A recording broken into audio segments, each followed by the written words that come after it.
Chapter 4, The Role of Government, Part 2. Now we're going to start talking about the government's role a little deeper. And this is something I could talk for the next 8 hours on this chapter alone. I'm going to do my best to edit myself and keep things fairly brief. We've got a little section here in Part 2, and then we've got a longer Part 3. But realize that there's a lot more to this chapter than I'm going to talk about here. But make sure you read it in depth and really carefully consider everything in this chapter. It's extremely important. Market power, the ability of a firm to manipulate the price of a good in the market. The firm can restrict supply in order to maximize profits rather than produce society's desired mix of output. The government's role, at least as they perceive it, is to restrict market power and to promote more competition. This is really the monopoly situation. So the government feels that if somebody has a monopoly on a product, they're the only producer of a product, or they produce the vast majority of it, they have too much control over the price. They can force people to pay a higher price and manipulate the market for undeserved profits. This is something that the government they started this with the Sherman Act over 100 years ago to prevent monopolies. And the government has been successful in breaking up many monopolies, but the result has not always been lower prices and an improved situation for the consumer. The market will take care of improperly run monopolies. If in a monopoly, the producer is producing an inferior product at a price that's too high, consumers will find alternatives, no matter what it is. Electricity is a great example that people use to say, well, you can't have a monopoly on electricity because people will charge too much for electricity, and for electricity, meaning the producer will charge too much for electricity, and people have to have electricity, so you have to have the government intervene to keep the prices reasonable. Well, I don't think that's true at all. If the producer of electricity were to charge unreasonable prices, people would find alternatives. You would greatly reduce your use of electricity, driving the profits down, forcing action by the producer to probably lower prices, or you're going to find an alternate way to produce electricity for your home. You're going to buy a generator, maybe a gas generator, a natural gas generator, maybe a diesel generator, and at some point it becomes cost effective to do that, and you'll run your house on an alternate form of electricity. Or if the electric company is over the top, somebody else is going to start producing electricity and finding a way to get it to you. Whether it's through solar or some other method.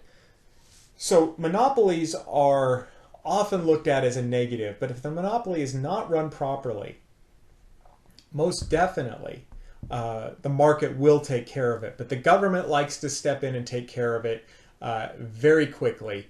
In most cases, they feel that that's better. Inequity. The government feels that its role is to redistribute income to prevent inequity.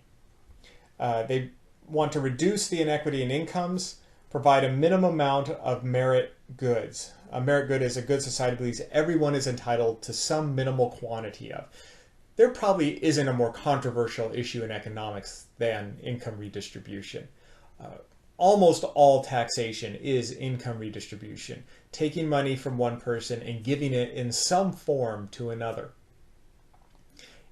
So that people who have less can get those merit goods. And the number of merit goods, what is a merit good, has been redefined so frequently in this country that it's very difficult to determine what actually is a merit good. At this point, we've decided, many people have decided, it's hard to say if it's a majority because polls are so unreliable, but certain things that we have decided are merit goods recently are, and by decided, I mean that we've elected officials that have made these choices for us. Some of the goods we've decided are merit goods are nationalized health care. We've decided that everybody is entitled to that. We've decided that people are entitled to high quality and abundant food. We've decided people are entitled to shelter and clothing and a certain standard of living that also involves personal entertainment. We've decided that people are entitled to cell phones. These are all things that the government will provide to people for free if if the government deems that they deserve them. And this is a very controversial thing that many people have different opinions on. Books have been written on it. I don't want to talk too long on it, but it's a very important topic, and one that's going to, for the rest of the chapter, it's going to be kind of an underlying theme. What do people deserve? What needs to be, how much does need to be redistributed? Does any income need to be redistributed? Very, very controversial topics. Okay, next section. Government redistributes income using a progressive income tax system, meaning the more you make, the more taxes you pay. And transfer payments provide payments to individuals for which no current goods and services are exchanged. This means free money. If you have less, you get free money.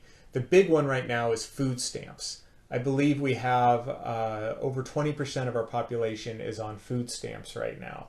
And by food stamps, it used to be actual stamps. Now it's basically something that looks like a credit card that you swipe, and the government gives you free money for food if you make less than a certain, if you qualify by being making less than a certain amount of money.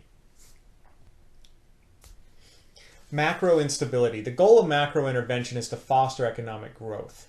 Move out of inefficiency and up on the production possibilities curve, reduce unemployment, avoid inflation, increase our capacity to